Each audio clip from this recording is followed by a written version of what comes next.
নমস্কাৰ জুবিন গাৰ্গৰ ন্যায়ৰ দাবীৰে অসম লাইভ 24 আৰম্ভ কৰা যাত্ৰাৰ আজি হৈছে তৃতীয়টো দিন আৰু আজি আহি আমি উপস্থিত হৈছো ঐতিহাসিক বঙাইগাঁৱত বঙাইগাঁৱৰ সৈতে জুবিন গাৰ্গৰ এটা নিবিড় সম্পৰ্ক আছিল সেই কথা আমি সকলোৱে জানো আৰু ঐতিহাসিক এই চহৰখনৰ জনতায়ো আজিৰ দিনটো দাবী উত্থাপন কৰিছে যে জুবিন গাৰ্গে ন্যায় পাওক প্ৰিয় দৰ্শক ইতিমধ্যে আমি পূৰ্বৰ অনুষ্ঠানসমূহত কৈছো জুবিন গাৰ্গক আমি সুৰৰ ঈশ্বৰ বুলি কওঁ আৰু সুৰৰ ঈশ্বৰৰ সন্মুখত কৰা প্ৰাৰ্থনাৰ অন্য নাম হৈছে মায়াবিনী যেতিয়া জুবিন গাৰ্গৰ দেহাৱসান ঘটিছিল সেই সময়ত অসমৰ জনতাই যিদৰে জুবিন দাই বিচৰাৰ দৰে মায়াবিনী ৰাতিৰ বুকুত সকলোৱে সমস্বৰে গাইছিল তেতিয়াই আচলতে এই প্ৰাৰ্থনাত ৰূপান্তৰিত হৈছিল জুবিন দাৰ অনবদ্য আৰু কালজয়ী সৃষ্টি মায়াবিনী ৰাতিৰ বুকুত এই গীতটোৰ নামেৰেই আমাৰ অনুষ্ঠান মায়াবিনী ৰাতিৰ বুকুত অনুষ্ঠানত মই সুমন্ত মাধৱ বৰা আছো মোৰ সমান্তৰালভাৱে মোৰ সৈতে আছে আমাৰ সতীৰ্থ সহযোগী সম্পাদক জুনজ্যোতি দত্ত বৰা আপোনালোক সকলোকে স্বাগতম জনাইছো আৰু আজিৰ দিনটোত বিশেষভাৱে আমি বঙাইগাঁওবাসীৰ মনৰ কথা জানিবলৈ চেষ্টা কৰিম প্ৰিয় দৰ্শক ইতিমধ্যে আমি উল্লেখ কৰিছো জুবিন গাৰ্গৰ মৃত্যুৰ আজি ২৭টা দিন আপোনালোকে অনুষ্ঠানটো যেতিয়া টেলিভিছনৰ পৰ্দাত চাব তেতিয়া ২৮ দিন উকলি যাব আৰু আজিৰ দিনটোৰ প্ৰেক্ষাপট যদি মই অকণমান আপোনালোকৰ আগত আওৰাওঁ তেনেহ'লে আজিৰ দিনটোত মূল অভিযুক্ত শ্যামকানু মহন্ত আৰু যিগৰাকী অনা অসমীয়া জুবিন গাৰ্গৰ মেনেজাৰ সিদ্ধাৰ্থ শৰ্মা এই দুয়োগৰাকীকে গুৱাহাটীৰ পৰিৱৰ্তে বাক্সাত কাৰাগাৰত ৰখা হৈছে আৰু আজিৰ দিনটোত অসমত এক উত্তপ্ত পৰিৱেশে বিৰাজ কৰিছে ইতিমধ্যে আমি গম পাইছো আৰক্ষীয়ে বেত্ৰাঘাত লাঠিচাৰ্জ পৰ্যন্ত কৰিবলগীয়া হৈছে জুবিন দাৰ আদৰৰ জুবিন দাই ভাল পোৱা মানুহবোৰক ৰখাবৰ বাবে আমি পোনে পোনে প্ৰতিক্ৰিয়া ল'বলৈ যত্ন কৰিম ঐতিহাসিক বঙাইগাঁৱৰ সৈতে জুবিন দাৰ এটা নিবিড় সম্পৰ্ক আছিল এই সম্পৰ্কৰ কথা আমি ক'ব নালাগে জুবিন দাই এই বঙাইগাঁৱতেই তবলাৰ চৰ্চা কৰিছিল তবলা শিকিছিল আৰু তাৰ পাছত আচলতে তেওঁৰ যি যাত্ৰা এই যাত্ৰাত প্ৰতিদিনেই প্ৰতিখন অনুষ্ঠানতে বঙাইগাঁৱৰ কথা কয় বঙাইগাঁওবাসী হিচাপে আজি ২৭টা দিন উকলি যোৱাৰ পাছত জুবিন গাৰ্গৰ ন্যায় বিচাৰি হাবাথুৰি খাবলগীয়া হৈছে ইয়াতকৈ দুৰ্ভাগ্যজনক একো হ'ব নোৱাৰে কি ক'ব সঁচাকৈ আমি আজি ২৭ দিন আমি হ'ব পৰা নাই আজি ২৭ দিন হ'ল কিন্তু আমি ২৭ দিন আজি হ'ব পৰা নাই খাব পৰা নাই আমি অকল এটাই বিচাৰিছোঁ নাই জুবিন গাৰ্গৰ আমাক নাই লাগে আমি জুবিন যুগৰ মানুহ জুবিন দেশৰ মানুহ আমি চিধা কথা ক'ম আমি কাকো ভয় নকৰোঁ আমাৰ চিধা কথা হ'ল আজি সমগ্ৰ অসমে জুবিন গাৰ্গৰ ন্যায় বিচাৰিছে যেনেদৰে SIT তদন্ত কৰিছে আজি ২৭টা দিন হ'ল আজিলৈকে কিন্তু মুখ্যমন্ত্ৰী ডাঙৰীয়ে স্পষ্টীকৰণ দিব পৰা নাই গোটেই ঘটনাটো কি হৈছে আজিলৈকে কোনো ধৰণৰ ৰাজহুৱাভাৱে কোনেও ঘোষণা কৰিব নাই SITও আজিলৈকে ৰাজহুৱা ঘোষণা নকৰিলে জুবিন গাৰ্গৰ মৃত্যু কেনেকৈ হ'ল এইটো আমাক লাগে কোনে মাৰিলে কোনে হত্যা কৰিলে এই ঘটনাটো আজিলৈকে স্পষ্ট নহ'ল আজি এই যেনেদৰে আজি জুডিচিয়েল কাষ্টডিত লোৱা হ'ল আজি তেওঁক আজি জুডিচিয়েল কাষ্টডিত যোৱাৰ পিছত আমি ক'ব নোৱাৰোঁ যে আমি ১ মাহৰ ভিতৰত নাই পাম এইটো ট্ৰায়েল চলি থাকিব জুডিচিয়েল কাষ্টডি যোৱাৰ পিছত এতিয়া ট্ৰায়েল হ'ব এতিয়া তাৰ লগত সাক্ষীবাদী হ'ব আৰ্গুমেণ্ট হ'ব তাৰপিছত জাজমেণ্ট হ'ব কমেও আমি হয়তো যদি আমি ভাবোঁ হয়তো ২ বছৰকৈ অধিক হ'ব পাৰে গতিকে আমি তাৎক্ষণিকভাৱে কি নাই পাব পাৰোঁ এইটো আমাক লাগে মন্ত্ৰী ডাঙৰীয়া আমাক তাৎক্ষণিকভাৱে নাই লাগে আমাৰ চিধা কথা আমি এটা কথাই দাবী জনাওঁ মুখ্যমন্ত্ৰী ডাঙৰীয়াক যে আপুনি কোনে মাৰিছে আপুনিতো ভালকৈ জানে যাৰ কাৰণে এইবিলাক নাটক কৰি আছে আপুনি গুৱাহাটীৰ পৰিৱৰ্তে বাক্সাত আনিল বাক্সাৰ আজি পৰিস্থিতি খুব ভয়াৱহ কিন্তু আমি বিচাৰিছোঁ আমি যেনেদৰে যেতিয়া গুৱাহাটীত অনা হৈছিল মৃত্যুদে আমাৰ সকলোৰে মৰমৰ সকলোৰে চেনেহৰ জুবিন দাক তেতিয়া ১০ লাখ মানুহ হৈছিল তেতিয়া কিন্তু কোনেও এটা ৰাজহুৱা সম্পত্তি ক্ষতি কৰা নাছিল কিন্তু আজি কিয় ৰাজহুৱা সম্পত্তি ক্ষতি কৰিব লগা হ'ল কি কাৰণে হ'ল মানুহৰ মনত জুই জ্বলি আছে এই জুইবিলাক কোনে নিমাব ঠিক আছে আমি সেইখিনি আচলতে প্ৰশ্নৰ উত্তৰ বিচৰাৰ সমান্তৰালভাৱে জুবিন দাৰ ন্যায়ৰ প্ৰসংগ উত্থাপন কৰি আমি ৰাজ্যৰ বিভিন্ন প্ৰান্তলৈ যাত্ৰা আৰম্ভ কৰিছোঁ আৰু এই যাত্ৰাৰ নাম হৈছে পুনৰবাৰ কৈছোঁ মায়াবিনী ৰাতিৰ বুকুত এই অনুষ্ঠানৰ জৰিয়তে আমি প্ৰতিটো প্ৰজন্মৰ জনতাৰ সৈতে কথা পাতিবলৈ চেষ্টা কৰিছোঁ জুবিন দাৰ মৃত্যুৰ দিনটোত আমি বহু কথা দেখিলোঁ বহু কথা শিকিলোঁ জুবিন দা VVIPৰো আছিল জুবিন দা VIPৰো আছিল দুখীয়া নিচলা দৰিদ্ৰসকলৰো আছিল জুবিন দা সকলোৰে আছিল সেইবাবে সকলো ওলাইছিল মই অকণমান তোমাৰ কাষলৈ আহিব বিচাৰিছোঁ নতুন প্ৰজন্মৰ এগৰাকী আচলতে কিশোৰ হিচাপে জুবিন দাৰ মৃত্যুৰ কথাটো আমি বিশ্বাস কৰিব পৰা নাছিলোঁ তোমালোকে কেনেদৰে গোটেই বিষয়টো চাইছা কেনেকুৱা এটা অনুভৱ জুবিন দা বিহীন এই অসমখনক লৈ এনে চালেতো মই সৰুৰ পৰা শুনিছোঁ জুবিন দাৰ গানটো বহুত ভাল লাগিছে আৰু এনেদৰে এই হত্যাটো একদম মনৰ ক'বই নোৱাৰোঁ ন্যায় বিচাৰিছা হয় আচলতে এগৰাকী কিশোৰেও ন্যায় বিচৰা পৰিলক্ষিত হৈছে আমি বিভিন্নজনৰ সৈতে কথা পাতিবলৈ যত্ন কৰিম আমাৰ সৈতে বঙাইগাঁৱৰ কেইবাগৰাকীও আচলতে লোক বিশিষ্ট ব্যক্তিৰ সমান্তৰালভাৱে সাধাৰণ জনতাও আছে। মই বাইদেউ অকণমান আপোনাৰ কাষলৈ আহিব বিচাৰিছোঁ। জুবিন দাৰ মৃত্যুৰ পিছৰ যিটো পৰিৱেশ পৰিস্থিতি সেয়া আপুনিও গম পায়, ময়ো গম পাওঁ। আমাৰ সকলোৰে বুকুবোৰ এতিয়াও আচলতে উদং হৈ আছে, আমি এতিয়াও দগ্ধ। জুবিন দাৰ মৃত্যু ক'ৰবাত নহয় ক'ৰবাত বিশ্বাস কৰিব নোৱাৰি। এতিয়াও আমি বিশ্বাস কৰা নাই যে জুবিন দা নাই। গতিকে এই ২৭টা দিন আজি অতিক্ৰম হ'ল। এই গোটেই সময়ছোৱা আপুনি কিদৰে অনুধাৱন কৰে, ন্যায় ব্যৱস্থাটোক লৈ কি ক'ব বিচাৰে? হয়, ধন্যবাদ। প্ৰথমতে মই অসম লাইভ 24ৰ কৰ্মকৰ্তাক শুভেচ্ছা জনাইছোঁ এনেকুৱা এটা প্ৰচেষ্টা লোৱাৰ বাবে। আমি জুবিন গাৰ্গৰ যি ন্যায় বিচাৰিছোঁ আমি সকলোৱে, কাৰণ বঙাইগাঁৱৰ লগতে ওতপ্ৰোতভাৱে জড়িত আছিলে। আৰু যি পৰিকল্পিতভাৱেই নহওক কিয়, যি কৰিয়ে তেওঁক মৃত্যুবৰণ কৰিব লগা হৈছে, কিন্তু সেই দহনে চিতা ভস্মৰ সেই দহনে এতিয়াও দহি আছে প্ৰতিগৰাকী অসমীয়া, অনা অসমীয়া, বিশ্ববাসীৰ অন্তৰতো দহি আছে। গতিকে আমাক ন্যায় লাগিব। আমি আপোনালোকৰ চেনেলৰ থ্ৰুৱেদি আমি আমাৰ হিয়াৰ আমঠু অমৃত কণ্ঠ কি বিশেষণেৰেনো আমি তেওঁক বিৱৰিম। জুবিন গাৰ্গক ন্যায় বিচাৰিছোঁ। We want justice for Zubeen Garg. সকলোৱে একেবাৰে ক'লে ভাল হ'ব নেকি? We want justice for Zubeen Garg. We want justice Zubeen Garg. We want justice for Zubeen Garg. Thank you. আৰু সকলোৰে সমস্বৰে কোৱা পৰিলক্ষিত হৈছে। আৰু আপুনি কিবা ক'ব বিচাৰে? কবিতাৰে তেওঁ হাত থ'বলৈ, আমাৰ হাত থ'বলৈ এটি কবিতা, ইংৰাজী কবিতা মই নিজে ৰচিছোঁ, গাবলৈ আৰম্ভ কৰিছোঁ। জুবিন গাৰ্গ এ soul that can never die.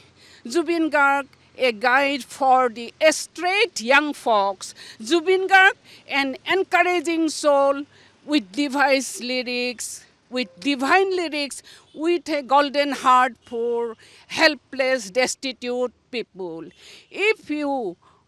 It's you who stands for 1,000 homeless laying under dark open sky. Your presence felt in temple, church, mosque, and in every broken heart.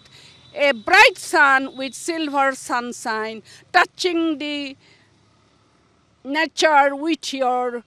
divine touch. And today we can hear the sound of silence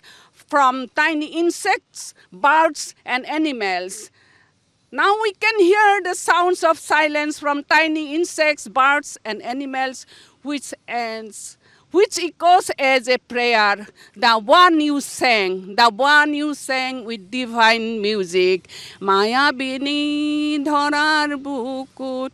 dekha palu tumar sobi. Thank you. We want justice for Zubin Garg. ধন্যবাদ জ্ঞাপন কৰিছোঁ। খুব ধুনীয়াকৈ তেওঁ এটা ইংৰাজী কবিতাৰ জৰিয়তে জুবিন গাৰ্গক উপস্থাপন কৰিবলৈ চেষ্টা কৰিছে। প্ৰকৃতিৰ কথা কৈছে, সেই দৰিদ্ৰ নিচলা লোকসকলৰ কথা কৈছে। বৰ্তমান জুবিন দাই প্ৰতিটো প্ৰান্ত কেনেদৰে মছজিদ, মন্দিৰ ইত্যাদিলৈ অৰ্থাৎ উপাসনাথলীলৈ ৰূপান্তৰিত কৰিছে সেই কথা কৈছে। আমিও বাৰে বাৰে উল্লেখ কৰিছোঁ, ক'ৰবাত নহয় ক'ৰবাত জুবিন দা ভগৱানৰ অংগ আছিল, ক'ৰবাত নহয় ক'ৰবাত জুবিন দাক আমি ভগৱান প্ৰদত্ত গুণৰ অধিকাৰী বুলি কৈছোঁ। কিয়নো নহ'লে কোনো লোকৰ সমাধিত এইদৰে জনতাৰ ভিৰ নহয়। কোনোবাই আল্লাহক বিশ্বাস কৰে, তেওঁ তাত গৈ দোৱা কৰিছে। আমি ভগৱানক বিশ্বাস কৰোঁ, আমি তাত প্ৰাৰ্থনা কৰিছোঁ, বন্তি জ্বলাইছোঁ। কোনোবাই খ্ৰীষ্টান, তেওঁলোকে গডক বিশ্বাস কৰে, তেওঁলোকে তাত গৈ এডাল মমবাতি জ্বলাইছে। এইদৰেই উপাসনাথলীত বৰ্তমান সোণাপুৰৰ সমাধি পৰিণত হোৱা পৰিলক্ষিত হৈছে। মই অকণমান আপোনাৰ কাষলৈ আহিছোঁ। আমি কথা পাতিছোঁ, জুবিন দাৰ ন্যায় বিচাৰিছোঁ, কিন্তু জুবিন দাৰ অপূৰ্ব সৃষ্টিসমূহৰ মাজেৰেহে আমি তেওঁক জীয়াই ৰাখিব লাগিব। গতিকে নতুন প্ৰজন্মৰ এগৰাকী হিচাপে আপুনি জুবিন দাৰ গোটেই বিষয়বস্তুটো কেনেদৰে অনুধাৱন কৰে, সমান্তৰালভাৱে জুবিন দাৰ স্মৃতিত যদি এই মুহূৰ্তত আমি অকণমান গীতো আপোনাৰ পৰা শুনিব পাৰোঁ? প্ৰথমতে মই অসম লাইভ 24ক ধন্যবাদ জ্ঞাপন কৰিছোঁ ইমান ধুনীয়া এটা পৰিৱেশ দিয়াৰ বাবে। আৰু ন্যায়ৰ কথা কি ক'ম, আজি ইমান দিন গুচি গ'ল, আমাৰ ফাইনেল ৰিজাল্টটো এতিয়ালৈকে অহা নাই। এতিয়া ইতিমধ্যে বহুত ভিডিঅ' ভাইৰেল হৈছে। মই আমি সকলোৱে শ্বেয়াৰ কৰোঁতে আমি হেৰি হৈছোঁ আৰু এতিয়ালৈকে কোনো ৰিজাল্ট আমি পোৱা নাই। তো আমি সকলোৱে বিচাৰোঁ আৰু ন্যায় বিচাৰোঁ যিমান সোনকালে পাৰে। চৰকাৰৰ ওপৰত ভৰসা আছে যদিবা। আৰু গীতৰ বিষয়ে ঠিক আছে, মই জুবিন দাৰে এটা গীত গাবলৈ চেষ্টা কৰিম আৰু। মায়াবিনী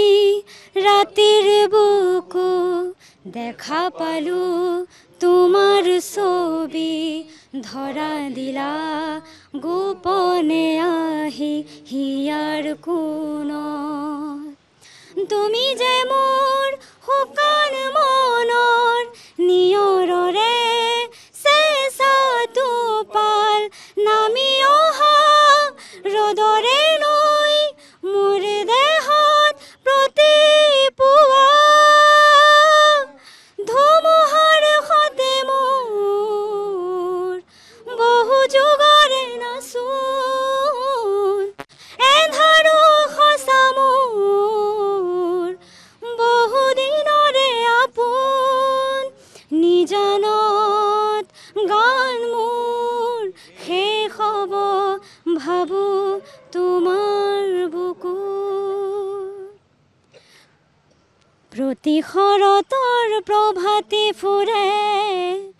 ক'ব তোমাকেই মোৰ কথা প্ৰতি মেঘালী নিশা জোনে ক'ব তোমাকেই মোৰ ব্যথা ধুমুহাৰ সতে মোৰ বহু যুগৰে নাচোন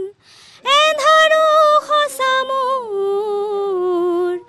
বহু দিনৰে আপোন নিজানত গান মোৰ শেষ হ'ব ভাবোঁ তোমাৰ বুকুত ধন্যবাদ ধন্যবাদ জ্ঞাপন কৰিছোঁ আৰু এয়াই হৈছে সময় আমি ন্যায় বিচৰাৰ সময় এই সময়ৰ মাজতে আমি সকলোৰে আচলতে কাষলৈ যাবলৈ চেষ্টা কৰিছোঁ সকলোৰে এটাই কথা বাইদেউ মই অকণমান আপোনাৰ কাষলৈ আহিছোঁ যথেষ্ট আৱেগিক হৈ পৰিছে এই মুহূৰ্তত আপুনি কিন্তু তথাপিও আমি তেওঁৰ পৰা জানিবলৈ চেষ্টা কৰিম জুবিনদাৰ মৃত্যুৱে এইদৰে সকলোকে দহিছে জুবিনদাৰ মৃত্যুক কোনেও সহজভাৱে মানি ল'ব পৰা নাই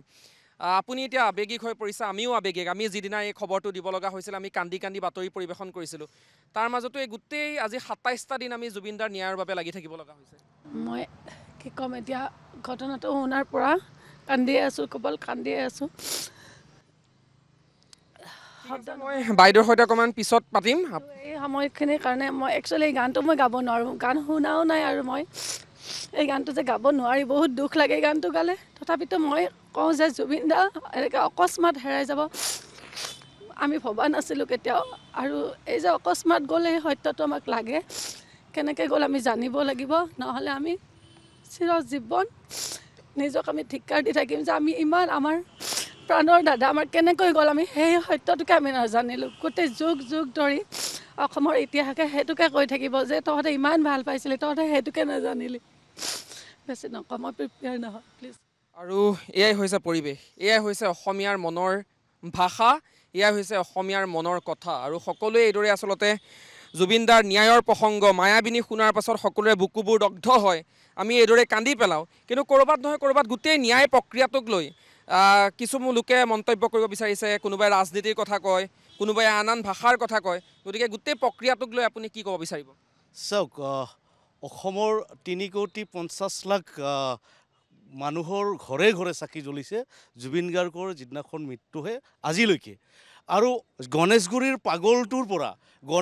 পাগলটোৰ পৰা বলিউডৰ ৰণবীৰ কাপুৰলৈকে চকুলো টুপিছে গতিকে তেনে ক্ষেত্ৰত জুবিন গাৰ্গ এজন সাধাৰণ মানুহ নহয় জুবিন গাৰ্গ হৈছে অসমৰ +1 চিটিজেন জুবিন গাৰ্গ আমাৰ হিয়াৰ আমুঠু জুবিন গাৰ্গ অসমৰ সৰ্বোচ্চ চিটিজেন যদি জুবিন গাৰ্গৰ মৃত্যুৰ কথা আমি জানিব নোৱাৰোঁ কেনেকৈ কি হ'ল তেতিয়াহ'লে আমি সাধাৰণ মানুহবিলাক আমি ঠেলাৱালা ৰিক্সাৱালা ই ৰিক্সা যি সাধাৰণ মানুহসকলৰ যেতিয়া এনেকুৱা অৱস্থা যদি কেতিয়াবা মৃত্যু হয় তেতিয়াহ'লে হয়তো আমি আমাৰ নিজৰ ডেড বডিটোৱেই ঘৰখনে হয়তো বিচাৰি নাপাব গতিকে এয়া দুখিত আমি খুব দুখ পাইছোঁ এইবাৰ দেৱালীত বোলে আতচবাজি কৰি দেৱালী মানাব লাগে চাওক তেখেতে কৈছে যে দেৱালীৰ আতচবাজিটো কলাকাৰ আমি শুনা নাছিলোঁ আমি বুজিব পৰা নাছিলোঁ ইমান দিন ধৰি যে আতচবাজি এটা কলাকাৰ যিসকলে আতচবাজি বনায় আতচবাজি বনাওঁতে যিমান খৰচ হৈছে সেই খৰচটো আমি অসমৰ প্ৰতিঘৰ মানুহৰ পৰা প্ৰতিজন মানুহে এটকা দি আমি আতচবাজি কিনি আনি নদীত ভাহাই দিম কিন্তু এইবাৰ আমি আতচবাজি ফুটাব নিদিম আৰু এটা কথা যে আতচবাজি এইবাৰৰ পৰাই কমপ্লিট বন্ধ হ'ব লাগে কাৰণ জুবিন দাই প্ৰকৃতিক ভাল পাইছিল জুবিন দাই প্ৰকৃতিক মৰম কৰিছিল জুবিন দাই প্ৰকৃতিৰ হৈ বহু কথা কৈছে গতিকে আমি আশা কৰোঁ এইবাৰৰ পৰা আতচবাজি একেবাৰে বন্ধ হ'ব লাগে আমি দেখিছোঁ যে আতচবাজি যিটো ফুটে আপুনি দেৱালীৰ পিছদিনাখন চাব গোটেই পৃথিৱীখন আকাশখন ধোঁৱা হৈ যায় এই ধোঁৱাত আমাৰ এজমেটিক মানুহ আমাৰ পশুবিলাক ইমান অৱস্থা বেয়া হয় যে তেখেতসকলে বাহিৰৰ মানে পশুবিলাক এনেকুৱা অসুবিধা পায় জীৱ জন্তু অসুবিধা পায় গতিকে আমি আশা কৰোঁ মুখ্যমন্ত্ৰী ডাঙৰীয়াই আৰু দ্বিতীয়বাৰ যাতে নকয় আতচবাজি ফুটাওক বুলি আৰু এটা কথা যে আমি সময়ে সময়ে দেখিব পাইছোঁ যে ডাইভাৰ্ট কৰিব বিচাৰে ইছ্যুবিলাক মুখ্যমন্ত্ৰী ডাঙৰীয়াই নিজে কৈছে জুবিন গাৰ্গক হত্যা কৰা হৈছে যদি হত্যা কৰা হৈছে তেতিয়াহ'লে কোনে হত্যা কৰিছে কিয় কৰিছে এইটো স্পষ্ট গাখীৰৰ নিচিনা আমি দেখা পাব লাগিব আমি দেখিছোঁ সময়ে সময়ে আমাৰ বহুত ডেকা ল'ৰা সময়ে সময়ে বহুত আমাৰ এনেকুৱা মানুহ গুচি গৈছে য'ত কিছুমান ছিষ্টেমত ফাঁচি কিনে ধৰি লওক আমি প্ৰুফবিলাক আমি যিবিলাক প্ৰমাণ আছে সেইবিলাক দেখা নাপাওঁ জুবিনদাৰ পিছত যাতে আৰু কোনো এনেকুৱা অসমত নহয় আমি স্পষ্ট ক'ব বিচাৰোঁ যে this is fail of system আমাৰ গভৰ্ণমেণ্ট ফেইল হৈছে আমাৰ ছিষ্টেম ফেইল হৈছে সেইকাৰণে এই মানুহবিলাকক এই কালপিতসকলক ইমান দিন ধৰা নাছিল আমি আশা কৰোঁ অসমখন সুশৃংখল হ'ব আৰু কালপিতসকলক হয় আচলতে আমিও সেইটোৱে আশা কৰিছোঁ যে জুবিন দাই ন্যায় পাওক আৰু জুবিন দাক ন্যায় দিব লাগিব সেয়া দায়িত্ব সকলোৰে প্ৰিয় দৰ্শক আমি সকলোৰে সৈতে কথা পাতিম আপোনালোকৰ সকলোৰে কাষলৈ যাম জুবিন দাৰ সৈতে খুব জুবিন দাক একদম কাষৰ পৰা নিবিড়ভাৱে পোৱা এজন বিশেষ লোকো আমাৰ সৈতে আছে তেওঁ জুবিন দাৰ সৈতে থকা তেওঁৰ অনুভৱসমূহ আমাৰ আগত ব্যক্ত কৰিব কিন্তু প্ৰিয় দৰ্শক মায়াবিনী ৰাতিৰ বুকুত ই এটা অনুষ্ঠান নহয় এয়া হৈছে জুবিন দাৰ ন্যায়ৰ বাবে কৰা অসম লাইভ 24ৰ এক যাত্ৰা এই যাত্ৰা অব্যাহত থাকিব ঐতিহাসিক বঙাইগাঁৱৰ পৰা